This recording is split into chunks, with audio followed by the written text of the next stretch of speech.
अच्छा, इंग्लिश में ना एक बड़ा काम का और बहुत अजीब सा एक लफ्ज़ है, वो मैंने उर्दू में आज तक नहीं सुना। इसका कोई डायरेक्ट आपको ट्रांसलेशन मिल जाए। लफ्ज़ है मेंसप्लेन। मेंसप्लेन कहा जाता है, एक्सप्लेन से निकला है ये, और ये आदमियों के लिए कहा जाता है। वो आदमी जो किसी औरत को इस तरह से समझाए कोई बात कि उसकी तजलील कर रहा हो। यानी बहुत से लोग हैं, हमने देखा है कि तुम्हें नहीं पता मैं बताता हूँ तुम्हें। तो ये जो तरीका होता है ना आदमियों का औरत के लिए, इसको इंग्लिश में बोला जाता है मेंसप्लेन। और ये बहुत कॉमन है, हम देखते हैं आमतौर पे भी किसी भी बात टॉपिक पे बात हो रही होती है, पॉलिटिक्स पे, इकोनॉमिक्स पे, तो आदमी आमतौर पे एक अपर हैंड रखते हैं कि भाई हमें पता है और तुम्हें नहीं पता।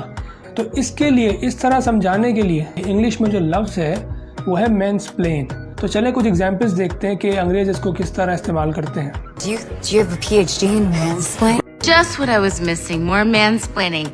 Please continue to mansplain to me what I'm supposed to be doing. Did I just mansplain?